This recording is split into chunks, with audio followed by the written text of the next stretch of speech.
Friends, Kolkata doctor కేసులో state government అసలు ఆధారాల్ని కప్పిపుచ్చడానికే try చేస్తుంది అని దేశవ్యాప్తంగా స్టూడెంట్స్ ర్యాలీ చేయడంతో ఆ కేసు దేశవ్యాప్తంగా సంచలనంగా మారడంతో డైరెక్ట్ గా సుప్రీంకోర్టే ఈ కేసులో ఇన్వాల్వ్ అయ్యి సుప్రీంకోర్టు ఆదేశాల మేరకు ఆ కేసు సిబిఐ చేతుల్లోకి వెళ్లిన సంగతి మనందరికీ తెలిసిందే. అయితే ఈ కేసులో ముందుకు వెళ్లే కొద్దీ ఎన్నో విషయాలు బయటకు వస్తున్నాయి. బట్ అసలు నేరస్తుల్ని పట్టుకోవడానికి సాక్ష్యాలు మాత్రం దొరకడం లేదు. ప్రెజెంట్ సిబిఐ హాస్పిటల్లో ఉన్న సీసీటీవీ కెమెరాస్లో రికార్డ్ అయిన ఫుటేజీలను బట్టి తన ఇన్వెస్టిగేషన్ని కొనసాగిస్తూ వస్తుంది. అయితే ముందుగా కోల్కతా పోలీసులతో అలానే సిబిఐ వాళ్ళతో ఈ హత్య నేనే చేశానని ఒప్పుకున్న ఆ సంజయ్ రాయ్ తీరా అతన్ని కోర్టులో హాజరుపరిచాక ఆ కోర్టులో అతను ఒక్కసారిగా తన మాటని మార్చేశాడు. కోర్టులో జడ్జిల ముందు ఈ హత్య నేను చెయ్యలేదు అని, నేను నిర్దోషిని అని, కావాలని నన్ను ఈ కేసులో ఇరికిస్తున్నారని అతను సమాధానం ఇవ్వడంతో ఈ కేసు మళ్ళీ మలుపు తిరిగింది. అసలు సంజయ్ రాయ్ మళ్ళీ ఎందుకు ఒక్కసారిగా తన మాటని మార్చేశాడు? దీంతో సిబిఐ సంజయ్ రాయ్కి లైవ్ డిటెక్టివ్ టెస్ట్ చేయాల్సిందే అని కోర్టును కోరింది. అయితే లైవ్ డిటెక్టివ్ టెస్ట్ చేయాలి అంటే ఇక్కడ కోర్టు పర్మిషన్తో పాటు ఆ నిందితుడి పర్మిషన్ కూడా అవసరం. కోర్టు అనుమతి ఇచ్చి ఆ నిందితుడు ఎవడైతే ఉన్నాడో అతను నాకు లైవ్ డిటెక్టివ్ టెస్ట్ చేయడానికి అంగీకరించకపోతే ఆ లైవ్ డిటెక్టివ్ టెస్ట్ అతని మీద చెయ్యకూడదు. అయితే ఇక్కడ ఆశ్చర్యపోయే విషయం ఏమిటంటే ఈ కేసులో నిందితుడిగా భావిస్తున్న ఆ సంజయ్ రాయ్ నా మీద లైవ్ డిటెక్టివ్ టెస్ట్ చేసుకోండి అని ఆ సిబిఐ వాళ్ళకి పర్మిషన్ ఇచ్చాడు. ఇదే క్వశ్చన్ కోర్టు సంజయ్ రాయ్ని నువ్వు లైవ్ డిటెక్టివ్ టెస్ట్కి ఎందుకు ఒప్పుకున్నావని అడిగితే అతను చెప్పిన సమాధానం ఏమిటంటే నేను ఎటువంటి తప్పు చేయలేదు, అందుకని నా మీద లైవ్ డిటెక్టివ్ టెస్ట్ చేసుకోవడానికి అనుమతి ఇచ్చాను అని ఆ సంజయ్ రాయ్ చెప్పిన ఆన్సర్ ఇప్పుడు కేసుని మరింత మలుపు తిప్పింది. ఇప్పటి వరకు ఈ కేసులో సంజయ్ రాయ్ ప్రధాన నేరస్తుడు అని, ఇంకా ఈ కేసు క్లోజ్ అయిపోతుంది అనుకున్న సమయంలో సంజయ్ రాయ్ ఆ కోర్టులో చెప్పిన సమాధానంతో ఈ కేసులో ఈ హత్య వెనుక ఇంకా ఎవరో ఉన్నారు అనే వాదనలు నిజమేనని మనకి ఇక్కడ క్లియర్గా అర్థమవుతున్నాయి. దీంతో సిబిఐ ఆ సంజయ్ రాయ్ అలానే ఆ కాలేజీ ప్రిన్సిపల్తో సహా ఇంకా నలుగురిపై లైవ్ డిటెక్టివ్ టెస్ట్ నిర్వహించింది. అంటే పాలిగ్రాఫీ టెస్ట్ని నిర్వహించింది. అయితే ఇక్కడ మీకు వచ్చే డౌట్ ఏమిటంటే సంజయ్ రాయ్ ఓకే, ఇతను ముందు నుండి ఈ హత్య ఇతనే చేశాడనే అనుమానాలు ఉన్నాయి. కారణం ఇతని బ్లూటూత్ హెడ్ ఫోన్స్ ఆ హత్య జరిగిన ప్లేస్లో ఆ అమ్మాయి యొక్క బాడీ దగ్గరలో దొరకడం, అలానే సీసీటీవీ కెమెరాస్లో కూడా ఆ హత్య జరిగిన టైంలో ఇతను ఆ సెమినార్ రూమ్ వైపు నుండి వస్తూ ఉండడం, ఇలాంటి ఆధారాల వల్లే అతనికి ఆ పాలిగ్రాఫీ టెస్ట్ చేసింది. అయితే మిగిలిన ఆ నలుగురు ఎవరు, ఎందుకు వాళ్ళపైన లైవ్ డిటెక్టివ్ టెస్ట్ చేశారని మీరు అనుకోవచ్చు. అయితే ఇక్కడే ఉంది అసలు ట్విస్ట్. అసలు సిబిఐ ఎందుకు ఆ నలుగురిని కూడా ఆ లైవ్ డిటెక్టివ్ టెస్ట్ చేయాలి అని అనుకుంది అంటే అసలు ఎవరు ఆ నలుగురు అని మీరు తెలుసుకోవాలి అంటే అసలు ఆ రోజు రాత్రి హాస్పిటల్ యొక్క సీసీటీవీ కెమెరాస్లో ఏమి రికార్డ్ అయింది అనేది మనం క్లియర్గా తెలుసుకోవాలి. రాకో సుమిత్రో వీళ్ళిద్దరు ఫస్ట్ ఇయర్ ట్రైనీ డాక్టర్స్. ఆ ట్రైనీ డాక్టర్ తన 36 గంటల వర్క్ కంప్లీట్ అయ్యాక వీళ్ళతోనే సరిగ్గా 12 గంటలకి భోజనం చేసింది. ఆ తర్వాత ఆ ముగ్గురు కలిసి రెస్ట్ తీసుకోవడానికి ఆ సెమినార్ హాల్లోకి వెళ్ళి అక్కడ నీరజ్ చోప్రా ఒలింపిక్స్లో ఎలా పర్ఫార్మెన్స్ చేస్తున్నాడో వాటి గురించి డిస్కస్ చేసుకున్నారు. ఆ తర్వాత ఆ ట్రైనీ డాక్టర్స్ అయిన ఆ రాకో అండ్ ఆ సుమిత్రో సరిగ్గా 2 గంటలకి ఆ సెమినార్ హాల్లో నుండి దానికి ఎదురుగా ఉన్న ఒక స్లీప్ రూమ్లోకి వెళ్ళిపోయారు. ఆ రూమ్లో కోమాలో ఉన్న పేషెంట్స్ని ఎనాలిసిస్ చేస్తూ ఉంటారు. అయితే సరిగ్గా 2 గంటల సమయంలో ఆ సెమినార్ హాల్ నుండి ఆ స్లీపింగ్ రూమ్లోకి సుమిత్ర, రాకో అనే ఆ ఇద్దరు ట్రైనీ డాక్టర్లు వెళ్ళిపోయారు. ఇక్కడ మనకి ఆ టైం ఇంపార్టెంట్. ఆ టైం లైన్ని చాలా జాగ్రత్తగా గుర్తుపెట్టుకోండి. ఇంకా లేడీ డాక్టర్ ఆ సెమినార్ హాల్లోనే పనుకొని ఉంది. కరెక్ట్గా అదే సమయంలో 3వ డాక్టర్, ఇతను కూడా ఒక ట్రైనీ డాక్టర్, తన పేరు శుభదీప్, అదే 3rd ఫ్లోర్లో ఉన్న ఇంటర్న్ రూమ్లోకి వెళ్ళాడు. ఆ ఇంటర్న్ రూమ్ అనేది ఆ లేడీ డాక్టర్ ఉన్న ఆ సెమినార్ రూమ్ యొక్క 3rd ఫ్లోర్లోనే ఉంది. అయితే శుభదీప్ అలా ఇంటర్న్ రూమ్లోకి వెళ్ళిన 1.5 గంటల తర్వాత అంటే 3 గంటల 40 నిమిషాలకి సంజయ్ రాయ్ తన బైక్ పార్కింగ్ చేస్తున్నట్లుగా సీసీటీవీ ఫుటేజ్లో రికార్డ్ అయింది. అలా అక్కడ అతను బైక్ పార్క్ చేసిన తర్వాత సరిగ్గా 3 గంటల 48 నిమిషాలకి 3rd ఫ్లోర్లో ఉన్న సెమినార్ హాల్ వైపు వెళ్ళడానికి సంజయ్ రాయ్ మెట్లు ఎక్కుతూ కనపడ్డాడు. ఇంకా సరిగ్గా 4 గంటల 3 నిమిషాలకి అతను కారిడార్ గుండా 3rd ఫ్లోర్లో ఉన్న సెమినార్ వైపు వెళ్తున్నాడు. అయితే సరిగ్గా అదే సమయంలో లేడీ డాక్టర్ నిద్రపోతున్న ఆ సెమినార్ రూమ్ దగ్గర ఒక వ్యక్తి కనిపించాడు. అతని పేరే గులాం. అతను హాస్పిటల్లో ఒక స్టాఫ్. అయితే ఆ సీసీటీవీ కెమెరాస్లో ఆ గులాం సరిగ్గా 4 గంటలకి 1st ఫ్లోర్ నుండి 3rd ఫ్లోర్ వైపు వెళ్తూ ఉండడం కనిపించాడు. మళ్ళీ సరిగ్గా 4 గంటల 3 నిమిషాలకి అంటే 3 నిమిషాల్లోనే 3rd ఫ్లోర్లో ఉన్న ఆ సెమినార్ హాల్ బయట కనిపించాడు. మళ్ళీ తిరిగి 4:30 నిమిషాల నుండి 4:35 నిమిషాల మధ్యలో ఆ సెమినార్ రూమ్ నుండి 1st ఫ్లోర్ వైపు హడావుడిగా వెళ్ళిపోయాడు. అయితే మరో పక్క సంజయ్ రాయ్ 4 గంటల 3 నిమిషాలకి ఆ డాక్టర్ ఉన్న ఆ సెమినార్ హాల్ వద్దకు చేరుకున్నాడు. మళ్ళీ ఎప్పుడైతే ఆ గులాం 4 గంటల 30 నిమిషాలకి 1st ఫ్లోర్కి చేరుకున్నాడో సంజయ్ రాయ్ కూడా 4 గంటల 32 నిమిషాలకి ఆ సెమినార్ రూమ్ నుండి బయటికి వచ్చేశాడు. ఇంకా 4:37 సంజయ్ రాయ్ హడావిడిగా హాస్పిటల్ నుండి బయటికి వెళ్ళిపోయి తన బైక్ తీసుకొని వెళ్ళిపోయాడు. అంటే ఇక్కడ మనం గమనించాల్సిన విషయం ఏమిటంటే ఆ గులాం అండ్ ఆ సంజయ్ రాయ్ దాదాపు హాఫ్ అన్ అవర్ పాటు ఆ డాక్టర్ ఉన్న ఆ సెమినార్ రూమ్లోనే ఇద్దరు ఉన్నారు. అంటే 4:03 నుండి 4:30 వరకు.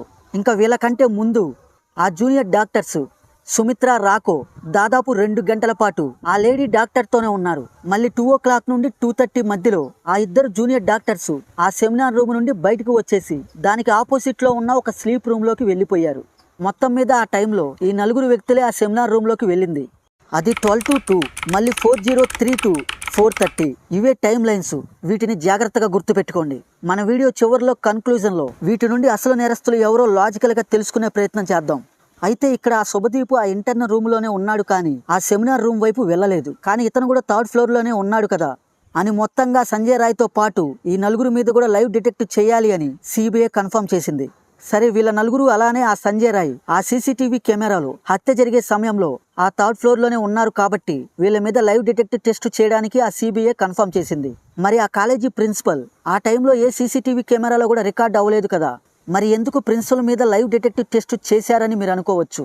ప్రిన్సిపల్ మీద మొదటి నుండి అనుమానాలు ఉన్నాయి. ఈ హత్యని ఆత్మహత్యగా వాళ్ళ పేరెంట్స్కి చెప్పడం, వెంటనే ఆ కాలేజీ ప్రిన్సిపల్గా ఉన్న ఇతను రిజైన్ చేయడం, అతని రిజైన్ని వెంటనే మమతా బెనర్జీ గారి ప్రభుత్వం ఆమోదించకుండా అతన్ని వేరే కాలేజీకి ప్రమోషన్లో ట్రాన్స్ఫర్ చేయడం, అలానే ఆ ప్రిన్సిపల్ ఆ కాలేజీలో కొన్ని డ్రగ్స్ మాఫియా అలానే అక్రమ అవయవాల రవాణా చేస్తున్నాడని అతని మీద కొన్ని ఆధారాలు ప్రూవ్ అవ్వడం, ఇలాంటి చాలా అనుమానాలు అతనిపై ఉండడంతో సిబిఐ ఇతని మీద కూడా పాలిగ్రాఫ్ టెస్ట్ చేసింది. అసలు ఈ 6 ఆ పాలిగ్రఫీ టెస్టులో ఆఫీసర్లు అడిగిన క్వశ్చన్స్కి ఎలాంటి సమాధానాలు ఇచ్చారు, వీళ్ళు చెప్పిన ఆన్సర్లతో అసలు ఈ కేసులో ఆ అమ్మాయికి న్యాయం జరుగుతుందన్న నమ్మకం కనుమరుగయ్యేలాగా ఉంది. అసలు ఆ నిందితులు ఆ లైవ్ డిటెక్ట్ టెస్టులో ఏమి చెప్పారని తెలుసుకోవాలి అంటే అసలు ఆ లైవ్ డిటెక్టివ్ టెస్ట్ ఎలా వర్క్ చేస్తుంది, దాని ద్వారా నిజంగానే 100% నిజాలని ఆ నిందితుల చేత మనం బయటికి రప్పించవచ్చా అనే విషయాన్ని మనం తెలుసుకోవాలి.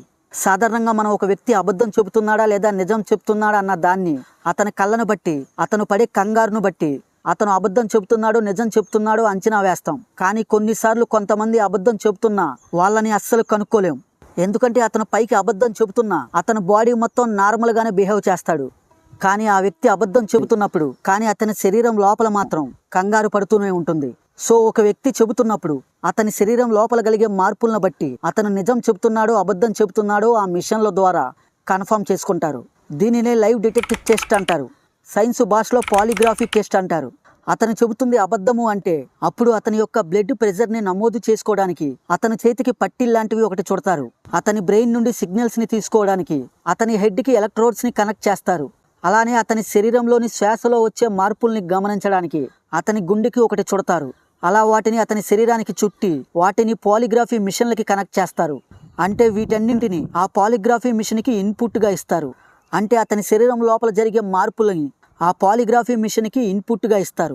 అలానే అతని శరీరానికి కొన్ని డ్రగ్స్తో కూడిన కొన్ని రసాయనాల్ని ఇంజెక్ట్ చేస్తారు. వాటి వల్ల అతను మత్తులోకి జారుకొని అతని జ్ఞాపక శక్తి తనకి తెలిసిన నిజాలనే చెప్పగలిగే శక్తి కలిగి ఉంటుంది. సో అలా పాలిగ్రఫీ టెస్ట్ లేదా లైవ్ డిటెక్టివ్ టెస్ట్ మిషన్ యొక్క అవుట్పుట్ను ఒక కంప్యూటర్కి కనెక్ట్ చేస్తారు. ఆ కంప్యూటర్లో దానికి సంబంధించిన ఒక సాఫ్ట్వేర్ ఉంటుంది. ఆ నేరస్తుడిని క్వశ్చన్లు అడిగే ముందు ఆ సాఫ్ట్వేర్ని ఆ కంప్యూటర్లో ఓపెన్ చేసి ఉంచుతారు. తర్వాత అతన్ని క్వశ్చన్లు అడగడం మొదలు పెడతారు. అయితే ఇక్కడ అతను చెబుతుంది నిజమో అబద్ధమో అని ఆ మిషన్ ద్వారా ఎలా కన్ఫర్మ్ చేస్తారు అంటే సాధారణంగా ఒక వ్యక్తి అబద్ధం చెబుతున్నప్పుడు పైకి అతని శరీరంలో ఎలాంటి తడబాటు లేకుండా, కంగారు లేకుండా, భయం లేకుండా కనిపించినా కానీ అతని శరీరం లోపల మాత్రం కంగారు పడుతూ ఉంటాడు. అప్పుడు అతని శరీరం లోపల బ్లడ్ ప్రెషర్ ఖచ్చితంగా పెరుగుతుంది. వెంటనే ఆ లైవ్ డిటెక్టివ్ మిషన్ యొక్క సాఫ్ట్వేర్ ద్వారా అక్కడ వచ్చిన మార్పుల్ని రికార్డు చేస్తారు. అలానే అబద్ధం చెబుతున్నప్పుడు శ్వాస తీసుకోవడంలో వచ్చిన మార్పు బాగా అతను ఆలోచించి చెప్పడం వంటివి పరిగణలోకి తీసుకుంటారు. అలాంటివి ఆ పాలిగ్రాఫ్ మిషన్ రికార్డు చేస్తుంది. దాని ద్వారా కూడా ఇతను చెబుతుంది అబద్ధం అని ఆ మిషన్ కన్ఫర్మ్ చేస్తుంది. అయితే ముందుగా అతన్ని ఏ క్వశ్చన్స్ అడుగుతారు అంటే అతని ఫ్యామిలీకి సంబంధించిన ప్రశ్నలు అడుగుతారు. అంటే అతని పేరు, ఊరు లాంటివి అడుగుతారు. తర్వాత మెల్లగా కేసుకు సంబంధం లేని ప్రశ్నలతో మెల్లగా అతను ట్రాక్లోకి వచ్చాక అతన్ని ఆ కేసుకు సంబంధించిన ప్రశ్నలు అడగడం మొదలు పెడతారు. అయితే సంజయ్ రాయ్కి శనివారం కోల్కతాలోని అతను ఉంటున్న ప్రెసిడెంటియల్ జైల్లోనే దాదాపు 4 గంటల వరకు అతని మీద లైవ్ డిటెక్ట్ టెస్ట్ చేశారు. ఆ లైవ్ డిటెక్ట్ టెస్ట్లో ఆ 4 గంటల్లో మొత్తంగా 20 క్వశ్చన్స్ ఆ సంజయ్ రాయ్ని అడిగారు. ఆ క్వశ్చన్స్ ఏమిటో ఇప్పుడు చూద్దాం. వాటికి సంజయ్ రాయ్ ఏమని సమాధానం చెప్పాడో కూడా ఇప్పుడు చూద్దాం. నెంబర్ 1, నీ పేరు సంజయ్యేనా అని అడిగారు. దానికి అతను చెప్పిన సమాధానం, అవును, నా పేరు సంజయ్. నెంబర్ 2, నువ్వు కలకత్తాలోనే నివసిస్తున్నావా? దానికి అతను చెప్పిన సమాధానం, నేను కోలకత్తాలోనే నివసిస్తున్నాను.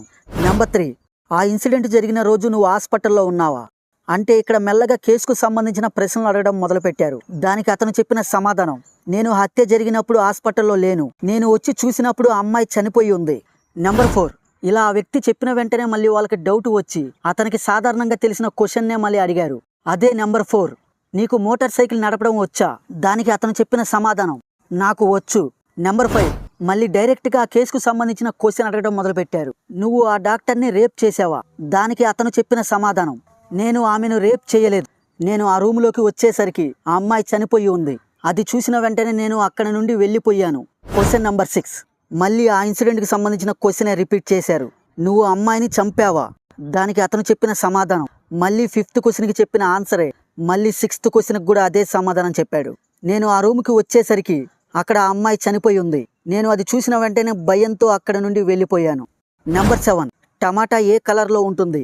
దానికి అతను చెప్పిన సమాధానం, ఎరుపు కలర్లో ఉంటుంది. ఇక్కడ ఆఫీసర్లు ఈ క్వశ్చన్ ఎందుకు అడిగారంటే అతను ఎన్ని క్వశ్చన్స్ అడిగినా సరే అదే సమాధానం చెబుతూ ఉండడంతో అసలు ఆ పాలిగ్రఫీ మిషన్ సరిగ్గా వర్క్ చేస్తుందా లేదని కనుక్కోవడానికి ఈ క్వశ్చన్ అడిగారు. నెంబర్ 8, ఆ హత్యకు గురైన అమ్మాయి నీకు తెలుసా? దీనికి అతను చెప్పిన సమాధానం, నాకు అమ్మాయి గురించి పూర్తిగా తెలీదు, కానీ హాస్పిటల్లో అప్పుడప్పుడు చూస్తూ ఉంటాను. నెంబర్ 10, ఈ హత్యలో ఇంకా ఎవరైనా ఇన్వాల్వ్ అయ్యారా?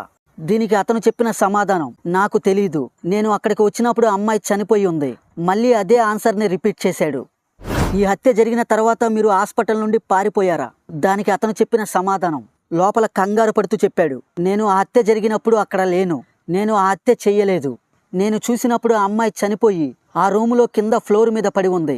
నెంబర్ 12, మీరు ఆ రోజు హాస్పిటల్కి వచ్చే ముందు మీరు ఇంతకుముందు ఎవరినైనా అమ్మాయిని వేధించారా? దానికి అతను చెప్పిన సమాధానం, లేదు, నేను ఎవరిని వేధించలేదు. నెంబర్ 13, నువ్వు పోర్నోగ్రఫీ ఫిల్మ్స్ని చూస్తావా? దానికి అతను చెప్పిన సమాధానం, నేను అప్పుడప్పుడు చూస్తూ ఉంటాను. నెంబర్ 14, నీకు డాక్టర్ సందీప్ ఘోష్ ఎవరో తెలుసా? దానికి అతను చెప్పిన సమాధానం, అతను ఆ కాలేజీ ప్రిన్సిపల్. నెంబర్ 15, మీరు ఈ హత్య గురించి ఆ సందీప్ ఘోష్కి తెలియజేశారా? దానికి అతను చెప్పిన సమాధానం, లేదు, నేను అక్కడ అలా అమ్మాయి చనిపోయి ఉండటాన్ని చూసిన వెంటనే నేను భయంతో కంగారుతో హాస్పిటల్ నుండి వెళ్ళిపోయాను. నెంబర్ 16, మీరు ఈ హత్య జరగడానికి ముందు ఒక రెడ్ లైట్ ఏరియాకి వెళ్ళారా? దానికి అతను చెప్పిన సమాధానం, వెళ్ళాను. నెంబర్ 17, ఆ టైంలో సెమినార్ హాల్లో మీతో పాటు ఎవరైనా ఉన్నారా? దానికి అతను చెప్పిన సమాధానం, లేరు, నాకు సరిగ్గా తెలీదు, నేను అక్కడ అమ్మాయి చనిపోయి ఉండటాన్ని చూసిన వెంటనే భయంతో అక్కడ నుండి వెళ్ళిపోయాను. నెంబర్ 18, మీరు ఈ సంఘటన గురించి ఎవరికైనా చెప్పారా? దానికి అతను చెప్పిన సమాధానం, లేదు. నెంబర్ 19, సెమినార్ హాల్లో మీ బ్లూటూత్ డివైస్ విరిగిపోయిందా? దానికి అతను చెప్పిన సమాధానం, నేను అమ్మాయి చనిపోయి ఉండటాన్ని చూసిన వెంటనే భయంతో అక్కడ నుండి వెళ్ళిపోయాను, ఆ సమయంలో ఆ బ్లూటూత్ డివైస్ అక్కడ పడిపోయి ఉండవచ్చు. నెంబర్ 20, మీరు మేము అడిగిన ప్రశ్నలన్నింటికీ సరైన సమాధానాలే ఇచ్చారా? దానికి అతను చెప్పిన సమాధానం, అవును, నేను చెప్పినవన్నీ నిజాలే. ఇలా సంజయ్ రాయ్ ఆ లైవ్ డిటెక్టివ్ టెస్టులో ఇలా సమాధానాలు ఇవ్వడం అనేది ఇప్పుడు ఈ కేసుని మలుపు తిప్పేలాగా చాలా ఆశ్చర్యానికి గురి చేస్తుంది. అయితే సంజయ్ రాయ్ని ఈ కేసు గురించి అడిగిన ప్రశ్నలో ఆయన చెప్పిన సమాధానాలన్నీ చాలా వరకు తప్పని ఆ లైవ్ డిటెక్టివ్ టెస్ట్ చేసిన ఆఫీసర్లు అంటున్నారు. ఎందుకంటే ఆ పోలిగ్రఫీ మిషన్ అతన్ని ఆ కేసుకు సంబంధించిన క్వశ్చన్లు అడిగినప్పుడు అతని బ్లడ్ ప్రెషర్ ఎక్కువగా వెళ్ళినట్టుగా, అతని శ్వాసలో కూడా చాలా తేడా వచ్చినట్టుగా ఆ పాలిగ్రఫీ మిషన్ చూపిస్తుంది. అంటే అతను రాంగ్ చెప్పి ఉండొచ్చు అని ఆ పాలిగ్రఫీ మిషన్ చెప్తుంది. అయితే ఇక్కడ మనకు వచ్చే ఇంకో డౌట్ ఏమిటంటే సంజయ్ రాయ్ ఈ హత్య నేనే చేశాను అని కలకత్తా పోలీసులతో అప్పుడు ఒప్పుకున్నాడు. కానీ మళ్ళీ కోర్టులో అలానే సిబిఐ వాళ్ళు చేపట్టిన ఈ లైవ్ డిటెక్టివ్ టెస్టులో మాత్రం ఈ హత్య నేను చెయ్యలేదు అని, దీనికి నాకు ఎటువంటి సంబంధం లేదు అని చెప్తున్నాడు. దానికి కారణం ఏమై ఉండవచ్చు?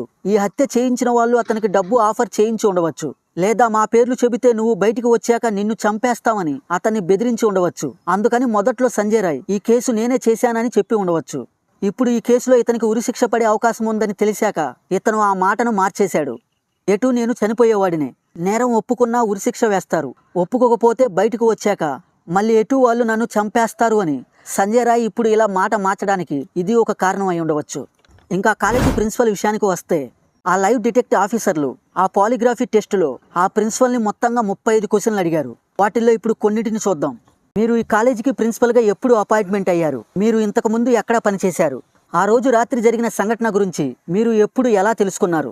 ఈ సంఘటన గురించి మీకు చెప్పిన వ్యక్తి ఏమని చెప్పాడు? అది విన్న తర్వాత మీరు ఎలాంటి చర్యలు తీసుకున్నారు? దీన్ని మీరు బాగా ఆలోచించుకొని సరిగ్గా చెప్పండి. ఈ సంఘటన గురించి మీరు తెలుసుకున్నాక మీరు హాస్పిటల్కి ఎంతసేపటికి చేరుకున్నారు? మీరు హాస్పిటల్కి చేరుకున్నాక ఆ అమ్మాయి బాడీని మీరు ఎక్కడ చూశారు? ఆ అమ్మాయి బాడీని మీరు సరిగ్గా ఎన్ని గంటలకు చూశారు? మెడికల్ ఫీల్డ్లో మీకు ఎంత ఎక్స్పీరియన్స్ ఉన్న మీకు ఆ అమ్మాయి బాడీని ఆ స్థితిలో చూసిన తర్వాత మీరు ఏమని యాక్సెస్ చేశారు? ఆ అమ్మాయి సంఘటన గురించి మీకు ఎవరు సమాచారం అందించారు? వాళ్ళ పేర్లను చెప్పడానికి ప్రయత్నించండి. పోలీసులకి ఈ సంఘటన గురించి ఎప్పుడు ఎవరు సమాచారం ఇచ్చారు?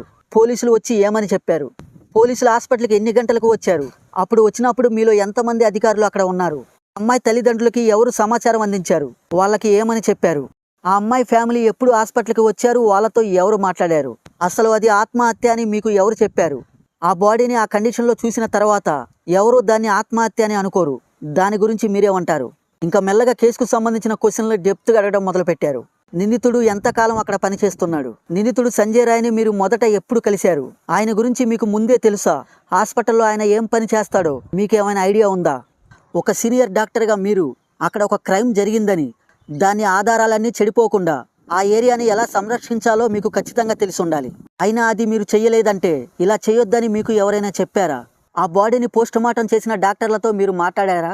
ఒకవేళ మాట్లాడితే వాళ్ళు మీకేమని చెప్పారు? మీరు మాట్లాడిన డాక్టర్స్ పేర్లేమిటి? మీరు అంత సడన్గా రిజైన్ చేసిన విధానాన్ని చూస్తుంటే మీరు ఈ కేసు నుండి తప్పించుకుంటున్నారా అని అనిపిస్తుంది. దీనిపై మీరేమంటారు? కర్తవ్యంగా బాధ్యత వహిస్తూ రిజైన్ చేశారే అనుకుందాం. మరి అలాంటప్పుడు కొత్త ప్రమోషన్ని ఎందుకు యాక్సెప్ట్ చేశారు? కలకత్తా ఆరోగ్య శాఖ మీపై చర్య తీసుకోవాలి అని అనుకున్నట్లు, అందుకే మీరు రాజీనామా చేశారు. ఇదంతా ప్లాన్గా జరిగిందని చెప్పడానికి మా వద్ద ఆధారాలున్నాయి. దాని గురించి మీరేం చెబుతారు? ఇలా పోలిగ్రాఫ్ టెస్ట్ ఆఫీసర్లు ఆ ప్రిన్సిపల్ని ఆ లైవ్ డిటెక్టివ్ టెస్టులో ఇలాంటి క్వశ్చన్స్ని అడిగారు. ప్రతి క్వశ్చన్కి ఏం ఆన్సర్ చెప్పాడు అనేది ఇంకా బయటికి రాలేదు. కానీ ప్రిన్సిపల్ ఆ క్వశ్చన్కి చెప్పిన ఆన్సర్లు మాత్రం ఆ కేసుకి నాకు ఎటువంటి సంబంధం లేదు అనే ఆన్సర్లే ఆ ప్రిన్సిపల్ చెప్పినట్లుగా తెలుస్తుంది. అయితే ఆ ప్రిన్సిపల్ చెప్పే విధానాన్ని చూస్తుంటే ఆ పాలిగ్రఫీ మిషన్లు అతను అబద్ధం చెబుతున్నట్లుగా రికార్డు చేస్తున్నాయని ఆ సిబిఐ ఆఫీసర్లు చెప్పారు. అందుకని ప్రిన్సిపల్ మీద అలానే సంజయ్ రాయ్ మీద రెండోసారి లైవ్ డిటెక్టివ్ టెస్ట్ చేయాలి అని వాళ్ళు చెబుతున్నారు. అయితే ఇక్కడ మనం ఒక విషయం తెలుసుకోవాలి. ఈ పాలిగ్రఫీ టెస్టులో ఆ నిందితులు చెప్పిన సమాధానాల్ని కోర్టులు అవి ఎవిడెన్స్గా పరిగణించవు. ఎందుకంటే ఆ లైవ్ డిటెక్టివ్ టెస్టులో ఆ సమాధానాలన్నీ 100% కరెక్ట్గానే వస్తాయన్న గ్యారంటీ లేదు. అయితే వాళ్ళకి ఈ కేసుకు సంబంధించిన తదుపరి ఆధారాలు వెతికేందుకే నిందితులు ఆ పాలిగ్రఫీ టెస్టులో చెప్పిన వివరాలని సేకరించి ఆ కేసులో సరైన ఆధారాలని సేకరించడానికే, ఆ కేసుని మరింత ముందుకు తీసుకువెళ్ళడానికే అవి హెల్ప్ అవుతుందని మాత్రమే ఆ నిందితుల మీద లైవ్ డిటెక్టివ్ టెస్టుని చేస్తారు. అయితే మొదట్లో కలకత్తా పోలీసులతో అలానే సిబిఐతో ఆ సంజయ్ రాయ్ ఈ హత్య నేనే చేశానని చెప్పి మళ్ళీ ఆ కోర్టులో ఈ హత్య నేను చెయ్యలేదు అని చెప్పడం వల్లే ఈ కేసుకు సంబంధించిన ఆధారాలు ఇంకేమైనా దొరుకుతాయన్న ఉద్దేశంతోనే సిబిఐ ఈ సంజయ్ మీద ఆ లైవ్ డిటెక్టివ్ టెస్ట్ చేసింది. సో ఫైనల్గా నేను ఇచ్చే కన్క్లూజన్ ఏమిటంటే ఈ కేసులో ఈ అమ్మాయికి న్యాయం జరిగేటట్లు కనిపించడం లేదు. ఎందుకంటే సుప్రీంకోర్టులో అమ్మాయి తరపున అమ్మాయికి న్యాయం జరగాలి అని కేవలం 4 లాయర్లే వాదిస్తుంటే ఆ నిందితుల తరపున మాత్రం ఏకంగా 22 మంది లాయర్లు వాదిస్తున్నారు. అందులో చాలా సీనియర్ లాయర్ అయిన కపిల్ సిబాల్ ఆ నిందితుల వైపే వాదిస్తున్నాడు. దాన్ని బట్టే మనం అర్థం చేసుకోవచ్చు ఆ నిందితుల వైపు బలగం ఎంత స్ట్రాంగ్గా ఉంది అని. అయితే ఈ కేసులో అసలు నేరస్తుల్ని బయటికి తేవడానికి మెయిన్గా ఇక్కడ ఉన్న ఆధారం ఏమిటంటే ఆ సీసీటీవీ కెమెరాలో రికార్డ్ అయిన సంజయ్ రాయ్తో పాటు ఆ 4 వ్యక్తులే. కానీ వాళ్ళు ఆ పాలిగ్రఫీ టెస్ట్లో ఆ కేసుకు సంబంధం లేని సమాధానాలు చెబుతున్నారు. అయితే మనం ఇక్కడ ఒక్కసారి డీప్గా గమనిస్తే సంజయ్ రాయ్ ఏమో నాకు ఈ కేసుకి ఎటువంటి సంబంధం లేదు, నేను అమ్మాయిని చంపలేదు, నేను అక్కడికి వెళ్ళేసరికి అమ్మాయి చనిపోయి ఉంది, నేను అది చూసిన వెంటనే నేను భయంతో అక్కడి నుండి వెళ్ళిపోయానని సమాధానం చెబుతున్నాడు. సరే, ఒకవేళ అదే నిజమని అనుకుందాం. మరి ఆ టైంలో ఆ సంజయ్ రాయ్ కంటే ముందు ఆ లేడీ డాక్టర్ ఉన్న ఆ సెమినార్ రూమ్లోకి వెళ్ళింది ఆ గులాం. అతనికంటే ఆ రూమ్లోకి ముందుగా వెళ్ళింది ఆ 2 జూనియర్ డాక్టర్లు అయిన ఆ సుమిత్ర, రాకో. వీళ్ళే ఆ లేడీ డాక్టర్తో కలిసి భోజనం చేసి దాదాపు 2 గంటల వరకు ఆమెతో పాటు అక్కడ ఉన్నారు. ఈ 2 జూనియర్ డాక్టర్లు సుమారుగా 2 గంటలకి ఆ రూమ్లో నుండి బయటకు వస్తే మళ్ళీ 4 గంటల సమయంలో గులాం అనే ఆ వ్యక్తి ఆ సెమినార్ రూమ్ వైపు వెళ్ళాడు. ఇంకా సరిగ్గా 4 గంటల 3 నిమిషాలకి ఆ సంజయ్ రాయ్ కూడా ఆ రూమ్ వైపు వెళ్ళాడు. అంటే సంజయ్ రాయ్ చెప్పింది నిజమే అయితే వీళ్ళకంటే ముందుగా వెళ్ళిన ఆ 2 ట్రైనీ డాక్టర్లు ఆ అమ్మాయిని చంపేసి ఉండవచ్చా, లేదా గులాం చంపేసి ఉండవచ్చా? సరే, ఒకవేళ 2 ట్రైనీ డాక్టర్లే ఆ అమ్మాయిని చంపేసి ఉంటే తర్వాత 4 గంటలకి అటువైపు వచ్చిన ఆ గులాం ఆ రూమ్లో ఒక అమ్మాయి గాయాలతో పడి ఉంది అని అప్పుడే హాస్పిటల్లో ఉన్న వాళ్ళకి ఇన్ఫార్మ్ చేసి ఉండేవాడు కదా. అంటే ఆ ఇద్దరు ట్రైనీ డాక్టర్లు ఆ అమ్మాయిని చంపలేదు. ఆ గులాం అయినా చంపి ఉండాలి, లేదా ఆ సంజయ్ రాయ్ అయినా చంపి ఉండాలి. అయితే వీళ్ళిద్దరిలో కేవలం ఒక వ్యక్తే అమ్మాయిని చంపాడు అనడం మనం నమ్మశక్యమైన విషయం కాదు. ఎందుకంటే ఇక్కడ మనం ఒకసారి జాగ్రత్తగా గమనిస్తే ఆ గులాం 4 గంటల నుండి 4 గంటల 3 నిమిషాల మధ్యలో ఆ సెమినార్ రూమ్లోకి వెళ్ళినట్లుగా ఆ సీసీటీవీ ఫుటేజ్లో రికార్డ్ అయి ఉంది. మళ్ళీ గులాం వెళ్ళిన 3 నిమిషాల తర్వాత, అంటే సరిగ్గా 4 గంటల 3 నిమిషాలకి సంజయ్ రాయ్ కూడా ఆ సెమినార్ రూమ్లోకి వెళ్ళినట్లుగా సీసీటీవీ కెమెరాస్లో రికార్డ్ అయి ఉంది. మళ్ళీ 4 గంటల 30 నిమిషాలకి గులాం ఆ రూమ్లో నుండి బయటకు వచ్చి హుటాహుటిన ఫస్ట్ ఫ్లోర్లోకి వెళ్ళిపోయాడు. అలా ఆ రూమ్లో నుండి గులాం వచ్చిన 2 నిమిషాల తర్వాత, అంటే 4 గంటల 32 నిమిషాలకి ఆ సంజయ్ రాయ్ కూడా ఆ సెమినార్ రూమ్ నుండి బయటకు వచ్చి హుటాహుటిన హాస్పిటల్ నుండి బయటకు వెళ్ళిపోయినట్లుగా ఉంది. అంటే దాదాపు అరగంట వరకు ఆ గులాం అలానే ఆ సంజయ్ రాయ్ కలిసి ఆ లేడీ డాక్టర్ ఉన్న ఆ సెమినార్ రూమ్లోనే ఉన్నారు. కాబట్టి వీళ్ళిద్దరూ కలిసే అమ్మాయి మీద అఘాయిత్యం చేసి ఉండవచ్చు. ఎందుకంటే కేవలం ఒక్కళ్ళే అమ్మాయి మీద అఘాయిత్యం చేయడానికి ఇక్కడ ఎటువంటి అవకాశమే లేదు. ఎందుకంటే కేవలం ఒక్కరే అమ్మాయి అరవకుండా కంట్రోల్ చేసి అంత దారుణంగా ఎవరు కూడా అమ్మాయి మీద అలాంటి అఘాయిత్యం చేయలేరు. సో వీళ్ళిద్దరే అమ్మాయి మీద అరగంట పాటు అఘాయిత్యం చేసి అమ్మాయిని చంపేశారు అనుకుందాం. అలా జరిగి ఉంటే ఇక్కడ మనకి వచ్చే ఇంకో డౌట్ ఏమిటంటే, ఆ సెమినార్ రూమ్ యొక్క డోర్ యొక్క లాక్ సరిగ్గా పనిచేయడం లేదు. సో అమ్మాయి మీద అలా అఘాయిత్యం చేస్తుంటే అమ్మాయి చేసే అరుపులు ఎవ్వరికి కూడా అక్కడ వినపడలేదా? ఇక్కడే మన దరిద్రం ఏమిటంటే, ఆ సెమినార్ రూమ్లో ఎటువంటి సీసీటీవీ కెమెరాలు లేవు. హాస్పిటల్లో ఆ సెమినార్ రూమ్ బయటే ఉన్నాయి. అవి ఆ రూమ్ లోపల ఏమి జరుగుతుందో అవి కవర్ చేయలేవు. అందుకని ఈ కేసులో ఆ 4 నిందితుల్లో ఎవరు అసలు నిందితులు అని కనుక్కోవడంలో ఇంత లేట్ అవుతూ వస్తుంది. అయితే ఇక్కడ మనకు వచ్చే ఇంకో డౌట్ ఏమిటంటే, ఆ అమ్మాయిని వేరే రూమ్లో చంపేసి ఆ సెమినార్ రూమ్లోకి తీసుకొచ్చి పడేశారా అని.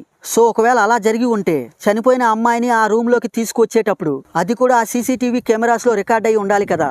కానీ 1 గంటకి ఆ అమ్మాయి తన ఇద్దరు ట్రైనీ డాక్టర్లతో కలిసి ఆ సెమినార్ రూమ్లోకి వెళ్ళినట్టు, అలానే సుమారుగా 2 గంటలకి ఆ ఇద్దరు ట్రైనీ డాక్టర్లు ఆ రూమ్లో నుండి బయటకు వచ్చేసి దానికి ఆపోజిట్లో ఉన్న స్లీపింగ్ రూమ్లోకి వెళ్ళినట్లుగా ఉంది. మళ్ళీ 4 గంటల సమయంలో ఆ గులాం ఆ సెమినార్ రూమ్లోకి వెళ్ళినట్లుగా ఉంది. అలా అతను వెళ్ళిన కేవలం 3 నిమిషాల తర్వాత సంజయ్ రాయ్ కూడా ఆ సెమినార్ రూమ్లోకి వెళ్ళినట్లుగా ఉంది. కానీ ఇంకెవరు ఆ సెమినార్ రూమ్లోకి వెళ్ళినట్లుగా ఆ సీసీటీవీ కెమెరాస్లో రికార్డ్ అవ్వలేదు. అయితే శుభదీప్ అనే డాక్టర్ కూడా ఆ 3rd ఫ్లోర్లోనే ఉన్నాడు. కానీ అతను ఆ సెమినార్ రూమ్ వైపు వెళ్ళలేదు. దానికి దగ్గరలో ఉన్న ఇంటర్మ్ రూమ్లోకి వెళ్ళాడు. మళ్ళీ ఉదయం 9:30 గంటలకి ఆమె అక్కడ శవంగా ఉన్నదని అక్కడికి వెళ్ళిన ఒక జూనియర్ డాక్టర్ ఆమెను చూసింది. సో మొత్తం మీద చూస్తే ఈ కేసులో అసలు నేరస్తులు ఎవరు అని కనిపెట్టడానికి ఇక్కడ కేవలం 3 ఆన్సర్లు మాత్రమే మనకి కనిపిస్తాయి. నెంబర్ 1, ఆ లేడీ డాక్టర్ని ఆ రోజు రాత్రి ఆమెతో కలిసి భోజనం చేసిన ఆ ఇద్దరు జూనియర్ ట్రైనీ డాక్టర్లైన ఆ రాకో సుమిత్ర అయినా చంపి ఉండాలి. అలా చనిపోయిన అమ్మాయి మీద ఆ గులాం సంజయ్ రాయ్ తమ కామ వాంఛ తీర్చుకొని ఉండాలి. కానీ ఈ పాయింట్ కరెక్ట్ అని మనం చెప్పలేం. ఎందుకంటే చనిపోయిన అమ్మాయి మీదే ఆ సంజయ్ రాయ్ అఘాయిత్యం చేసి ఉంటే ఆ సంజయ్ రాయ్ ముఖం మీద కొన్ని గాయాలున్నాయి. మరి ఆయన శరీరం మీద ఎందుకు కొన్ని గాయాలుంటాయి? అంటే సంజయ్ రాయ్ బ్రతికి ఉన్నప్పుడే అమ్మాయి మీద అఘాయిత్యం చేశాడు. పాయింట్ నెంబర్ 2, ఆ ఇద్దరు ట్రైనీ డాక్టర్ల తర్వాత రూమ్లోకి వచ్చిన ఆ సంజయ్ రాయ్ ఆ గులాం కలిసి ఇద్దరు చంపి ఉండాలి. ఎందుకంటే ఇక్కడ సంజయ్ రాయ్ ముఖం మీద కొన్ని గాయాలు కూడా మనకి క్లియర్గా కనపడుతున్నాయి. ఆ అమ్మాయి చనిపోయిన తర్వాత ఆ సంజయ్ రాయ్ అక్కడికి వెళ్ళి ఉంటే మరి సంజయ్ రాయ్ ముఖం మీద గాయాలు ఎందుకుంటాయి? ఆ అమ్మాయిని చంపేటప్పుడు ఆ అమ్మాయి వీళ్ళ మీద చేసిన ఫైట్తో ఆ సంజయ్ రాయ్ ముఖానికి గాయాలయ్యాయని మనకి ఇక్కడ క్లియర్గా అర్థమవుతుంది. పాయింట్ నెంబర్ 3, లేదా ఆ ప్రిన్సిపలే ఆ అమ్మాయిని వీళ్ళిద్దరి చేత చంపించి ఉండాలి. అంటే సంజయ్ రాయ్ అలానే ఆ గులాం చేత ఆ అమ్మాయిని చంపించి ఉండాలి. ఎందుకంటే ప్రిన్సిపల్ హాస్పిటల్లో చేస్తున్న డ్రగ్స్ అలానే అవయవాల అక్రమ రవాణా లాంటివి ఆ అమ్మాయికి తెలవడం వల్ల మొదటి నుండి ఆ ప్రిన్సిపల్కి అమ్మాయి మీద కోపం ఉంది అని వాదనలు కూడా మనకు వినపడుతున్నాయి. ఆ కోపంతోనే అమ్మాయిని తరచూ 36 గంటలు రెస్టు లేకుండా ఆ అమ్మాయికి హాస్పిటల్లో డ్యూటీ వేసేవాడు అనే వాదనలు కూడా మనకి ఇక్కడ వినపడుతున్నాయి. దీంతో ఆ అమ్మాయి ఈ విషయాలన్నీ ఎక్కడ బయట పెడుతుందో అని అలా ఒక ప్లాన్ వేసి ఈ ఇద్దరి చేత ఆ ప్రిన్సిపల్ ఆ అమ్మాయిని చంపించి ఉండవచ్చు అని కూడా ఇక్కడ మనకి ఇలా ఒక డౌట్ రైజ్ అవుతుంది. ఎందుకంటే ఇక్కడ మనం జాగ్రత్తగా గమనిస్తే ఈ హత్య వెనుక ఈ ప్రిన్సిపల్ హస్తం లేకపోతే సుప్రీంకోర్టులో ఆ నిందితుల సైడు ఏకంగా 22 మంది లాయర్లు ఎందుకు వాదిస్తారు? చాలా ఎక్స్పీరియన్స్ లాయర్ అయిన కపిల్ సిపాల్ ఎందుకు వాళ్ళ సైడు వాదిస్తాడు? కేవలం ఆ గులాం ఆ సంజయ్ రాయ్ ఇద్దరే ఈ హత్యలో ప్రధాన సూత్రధారులు అయితే వాళ్ళిద్దరి కోసం సుప్రీంకోర్టులో అంతమంది లాయర్లు వాదించాల్సిన అవసరం లేదు కదా. అలానే ఆ బొక్కలో సంజయ్ రాయ్ అలానే ఆ గులాం కోసం 7,000 మంది ఆ టీఎంసీ గూండాలు హాస్పిటల్లోకి జొరబడి వాళ్ళు ఆధారాలన్నీ డిస్ట్రాయ్ చేయాల్సిన అవసరం వాళ్ళకి లేదు కదా. అలానే నిజంగానే ఈ హత్యలో ప్రిన్సిపల్ హస్తం లేకపోతే ఆ ప్రిన్సిపల్ని ఎందుకు ఆ మమతా బెనర్జీ గారి ప్రభుత్వం వెంటనే ఎందుకు వేరే కాలేజీకి ట్రాన్స్ఫర్ చేసింది? అది కూడా ప్రమోషన్లో ట్రాన్స్ఫర్ చేసింది. సో ఇవన్నీ చూస్తుంటే ఆ ప్రిన్సిపలే అమ్మాయి పైన అలాంటి హత్య చేయించి ఉండవచ్చు అని మనకి ఇక్కడ క్లియర్గా అర్థమవుతుంది. సో మొత్తం మీద ఈ అమ్మాయి మీద హత్య చేసింది మాత్రం ఇద్దరే. ఒకడు సంజయ్ రాయ్, అలానే మరొకడు హాస్పిటల్ యొక్క స్టాఫ్ అయిన ఆ గులాం. అయితే వీళ్ళ చేత ఆ హత్య చేయించిన వాళ్ళు మాత్రం వెనకాల చాలా మందే ఉన్నారు అని మనకి ఇక్కడ క్లియర్గా అర్థమవుతుంది. సో ఫ్రెండ్స్, ఈ వీడియోలో మీకు క్లియర్గా ఎక్స్ప్లెయిన్ చేశాను అని అనుకుంటున్నాను. ఈ కేసు సాల్వ్ అయ్యేంత వరకు ఇక నుంచి మన ఛానల్లో ఈ కేసు గురించి ఎప్పటికప్పుడు అప్డేట్స్ లాజికల్గా మీ ముందుకు తెస్తూనే ఉంటాను. సో ఫ్రెండ్స్, నా ఎక్స్ప్లెనేషన్ మీకు నచ్చితే ఒక లైక్ చేసి మన ఛానల్ని సబ్స్క్రైబ్ చేయండి. అలానే వీడియోని మీ ఫ్రెండ్స్ అండ్ ఫ్యామిలీ మెంబర్స్కి తప్పకుండా షేర్ చేయండి. Thank you.